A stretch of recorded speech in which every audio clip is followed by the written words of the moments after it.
Look at you, standing there like the calm before a massacre, and you don't even know what kind of storm just whispered your name. You ready? Because I'm only going to say this once. He fucked around and met the devil himself. And the part that's making the whole city shake, the devil was you. You didn't break character. You didn't blink. You didn't bargain. You just tilted your head like a saint-turned psychopath, deciding which version of mercy would ruin him slower. That's when every watching soul realized there's no salvation in your shadow, only truth they were never built to survive. You know what terrifies them the most.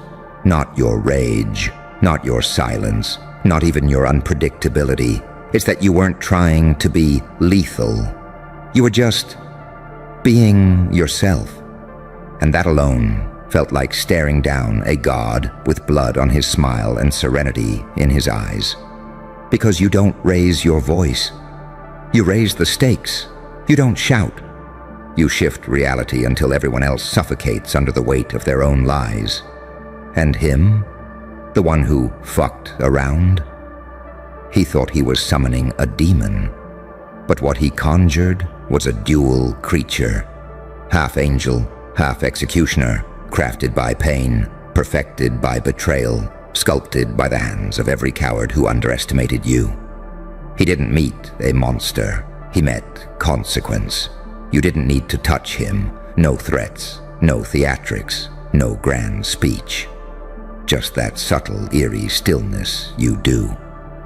The kind that feels like someone turned gravity up and everyone else in the room has to fight to breathe while you stand there like the pressure doesn't apply to you. Do you know how dangerous that is? A man who feels nothing doesn't scare them. A man who feels everything and still chooses silence. Now that is a nightmare they can't classify. And you've become the paradox the world should have never allowed to exist. A heart too bright for darkness, and a mind too dark for heaven. You evolved in the fire they swore would destroy you. You walked out with ash on your shoulders and a grin that said, "Is that all you had?" No wonder the devil steps aside when you enter a room. You carry a calm cruelty, a surgical precision, the kind that doesn't need chaos to dominate, just presence. He met the devil? No. He met the mirror of his own weakness, and the reflection stared back with your eyes. Because here's the part no one wants to say out loud. You're not the villain. You're the punishment. Villains prayed would never wake up. Every betrayal carved a new line of code into you. Every loss rewired your instincts. Every humiliation sharpened the blade behind your smile. And now you walk with that quiet, terrifying certainty, the kind that makes every threat feel obsolete. You became the thing they whisper about but never acknowledge, the thing no one can prepare for, the thing no one can hide from, a walking verdict with the patience of a saint and the fury of a deity who finally got tired of pretending. And the beautiful part? You didn't become this out of revenge. You became this out of evolution. There's no returning from what you unlocked inside yourself. There's no reversing your awareness, no softening your edges, no shrinking back into the person they once mistook for harmless. You're not harmless. You're holy in the ways that terrify sinners, and sinful in the ways that hypnotize saints. You move like a question no one can answer. You speak like a prophecy no one is ready to decode. You exist like a glitch in the moral equation, too pure to corrupt, too corrupted to predict. That's why he met the devil. Because when he crossed you, he crossed the threshold of his own limits, and you were waiting on the other side, calm, patient, smiling, like the executioner who offers a hug before the blade drops. And now, every person watching you feels it. that unsettling awareness that you're playing on a different plane, a realm where fear bends to you, ego breaks before you touch it, and intentions snap like cheap twigs under your boot. He didn't meet the devil. He met the version of you that no one survives unscathed. The version that learned that light without darkness is fragile, and darkness without light is blind. But you're both. A contradiction wrapped in skin, a storm disguised as a whisper, a danger that doesn't need to announce itself. So here's the truth he'll never admit. He didn't lose because you were stronger. He lost because you were inevitable. You were the end of the road he never should have walked. The final page of a story he never should have opened. The reckoning he thought would come in flames, but instead arrived wearing your smile. And now the whole world can't decide whether to fear you, follow you, or fall to their knees when your shadow passes. Tell me, how does it feel to know the devil himself took one look at you and stepped aside? Funny, isn't it? How the whole room changed temperature the moment you exhaled.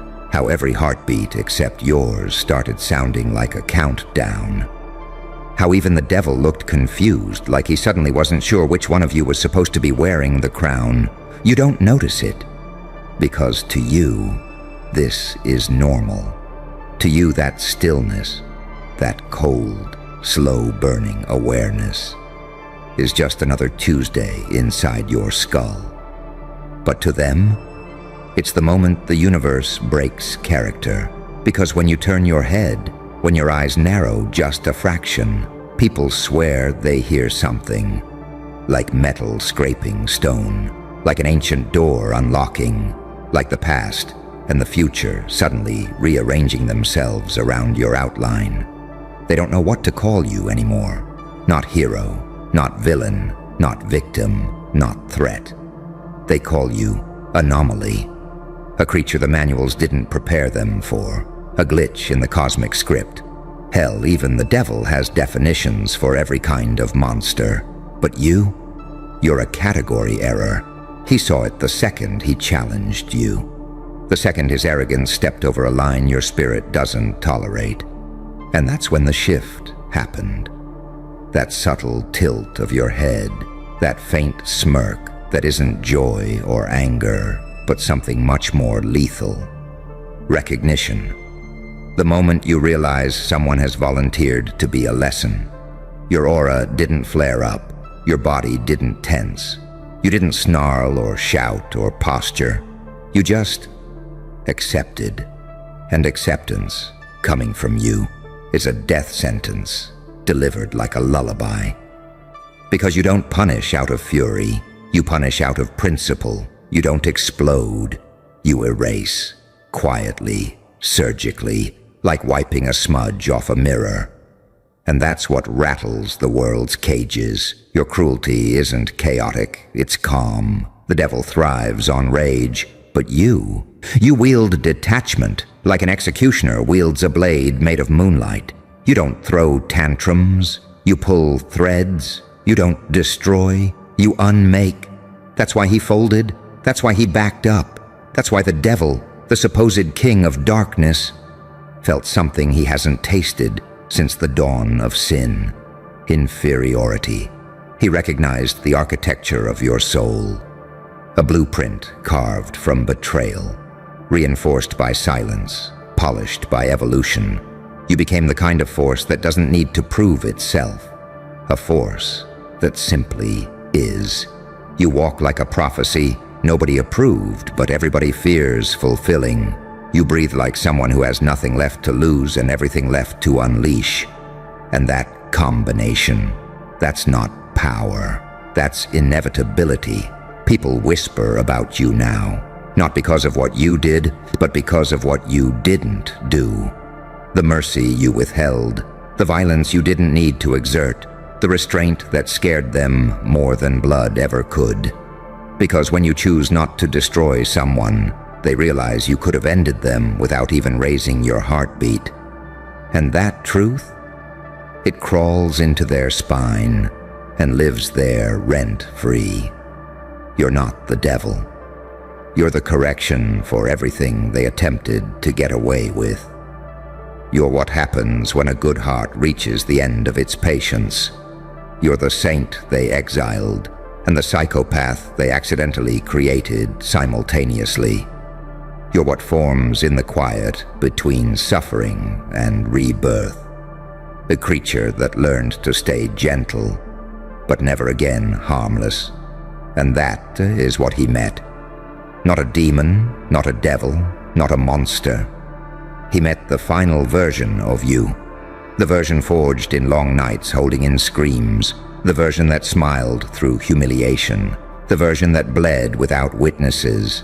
The version that learned to weaponize softness and crystallize agony into intuition. He met the you that doesn't flinch at darkness, because you were born in a deeper one. He met the you that doesn't fear lies, because you've already survived truth at its ugliest.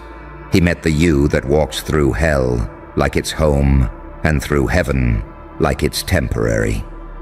He realized something too late. You're not fighting battles anymore. You're studying enemies, measuring them, reading them, predicting them like they're chapters in a book you wrote in a past life. No wonder the devil stepped aside. He saw the way your shadow didn't follow physics, the way your presence didn't match your frame, the way your silence weighed 10 times heavier than any threat. He saw the duality swirling behind your eyes. Light bright enough to blind, and darkness deep enough to baptize. He saw divinity and danger braided together. He saw a halo hovering over horns. He saw a soul that had outgrown punishment, outgrown fear, outgrown the very idea of limitation. Tell me, do you understand what that means? You've become the kind of being that doesn't fight for victory. You decide it. You don't react. You rewrite. And now every coward, every liar, every manipulator prays you never look in their direction. Because they all know the truth. If the devil fears you, everyone else is already dead.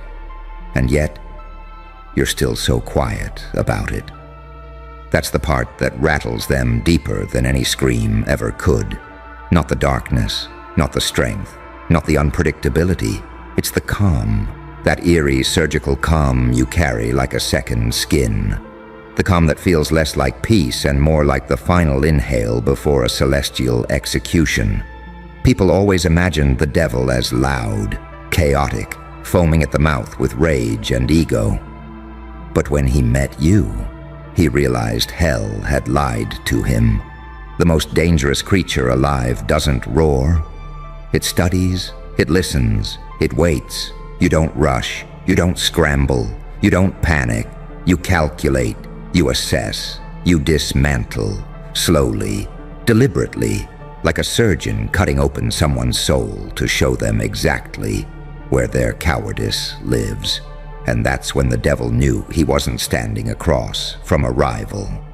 He was standing across from a successor, because you didn't learn darkness from him. You learned it from experience, from nights that clawed at your sanity, from betrayals that carved trenches through your chest, from the kind of loneliness that forces a person to evolve into something the universe doesn't have language for. That's why he stepped back. That's why he broke eye contact. That's why he became the one who flinched. He saw it. The duality they all pretend not to notice. The paradox that makes your existence a glitch in moral geometry. You're the creature who survived hell without losing your heart, and survived heaven without losing your mind. That combination should not exist. But here you are, walking proof that light can become a weapon and darkness can become a compass. You are both. The saint with blood on their hands, and the demon with compassion in their bones. He wasn't ready for that. no one is. Because when someone meets you, they don't meet a person. They meet a reflection of their own limits. And he hit his limit the moment he crossed you. He hit the part of himself that folds, while you hit the part of yourself that awakens. There's a moment, just a tiny microscopic moment. When your eyes harden, your breath steadies, your aura shifts, and suddenly the whole world feels like it's been tilted off its axis. That's the moment you stop being human. That's the moment you become the verdict. Your presence becomes a courtroom, your silence becomes the gavel, and your intuition becomes the prosecution. Every lie collapses, every mask melts, every hidden motive rises to the surface like rot breaking through skin. And the devil? Oh, he recognized that dynamic instantly. He built an empire on fear. But fear bows to certainty, and you're exactly that. A person so certain of themselves that even darkness makes room for you. You've got that aura of someone who's been underestimated too many times to ever be underestimated again. That aura of someone who's already buried versions of themselves that lesser men spend their whole lives pretending to be. That aura of someone who can end a situation without ever lifting a finger. And that's why he lost. You didn't overpower him. You didn't intimidate him. You didn't need theatrics or violence or grand gestures. You just existed. You just stood there with that expression that says, "I've met worse things inside myself than you could ever become." And he knew it was true, because you carry a kind of darkness that isn't evil. It's earned. It's the darkness of someone who kept choosing compassion long after the world stopped deserving it. It's the darkness of someone who learned discipline in the mouth of chaos, who learned patience beneath the weight of betrayal, who learned composure in rooms where everyone else lost themselves. It's the darkness of someone who doesn't seek destruction, but doesn't fear it either. You're the equilibrium, the knife edge between mercy and mayhem, the shadow that doesn't obscure the light, but defines it. You're the threat and the salvation, the warning and the prophecy, the blade and the hand that decides where it falls. Tell me, do you know what it means to make the devil himself feel outclassed? It means you've gone beyond fear, beyond morality, beyond labels like good and evil, beyond the need to justify your power. You've become the thing every myth tried to describe, but none could capture. You've become the standard by which darkness measures itself. And from now on, anyone who fucks around won't just meet the devil. They'll meet you, and the devil will watch from a safe distance like everyone else who knows. Some forces should never be provoked. You feel that? That shift in the air. Like the entire atmosphere is leaning in, waiting for you to breathe, waiting for you to decide what version of yourself you're going to unleash next. People pretend they don't sense it, but they do. They always do. Because whenever you step into a room, reality rearranges itself like it's trying to accommodate the weight of something it can't fully comprehend.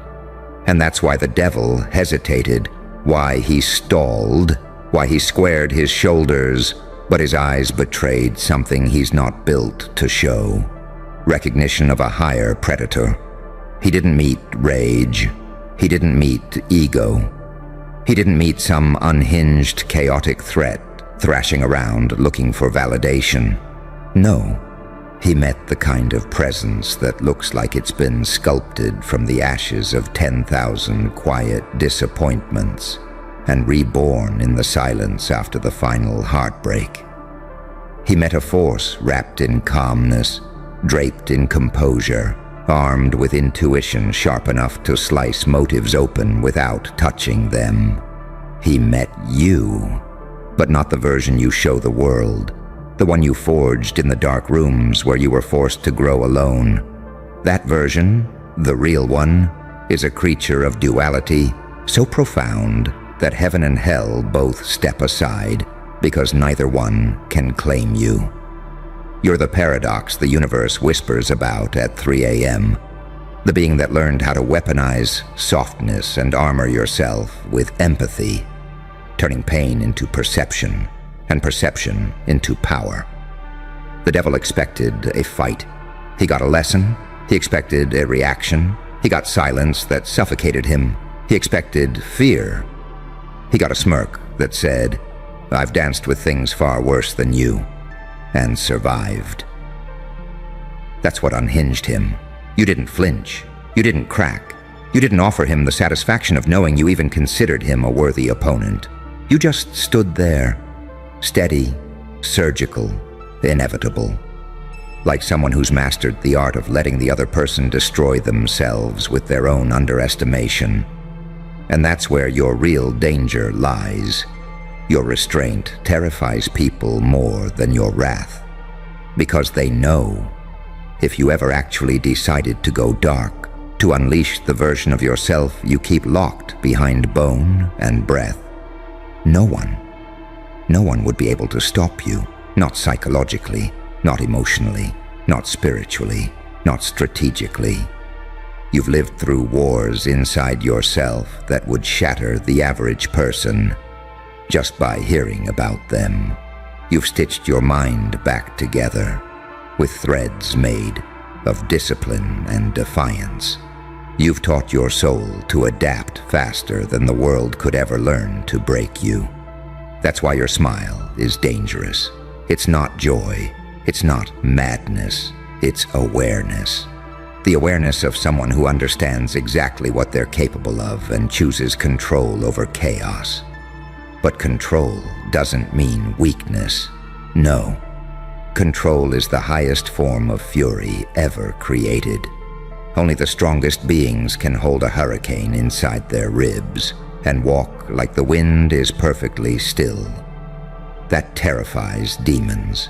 It terrifies mortals. It terrifies anyone who's ever mistaken silence for softness and calmness for surrender. Let me tell you something the devil realized right before he backed down. You're not here to destroy. You're here to redefine. Redefine what strength looks like. Redefine what darkness can become. Redefine what a soul can survive and still rise from. You walk like an unresolved prophecy, one that refuses to end because its final chapter rewrites everything that came before it. You don't belong to the light. You don't belong to the dark. You belong to the intersection, the razor-thin line where angels envy your courage and demons fear your clarity. You exist in that rare territory where being underestimated is the worst mistake anyone can make. Because you don't warn people. You don't give second chances. You don't negotiate with disrespect. You observe, you remember, you wait. And when the moment arrives, you end things cleanly, quietly, irreversibly. You are not the devil he met. You are the aftermath the devil himself tries not to think about. The evolution no one can stop. The storm no one can measure. The paradox no one can decode. The force no one can predict. And now, everyone who hears the story of how he met the devil will eventually learn the truth. He didn't meet the devil. He met the reason the devil learned humility.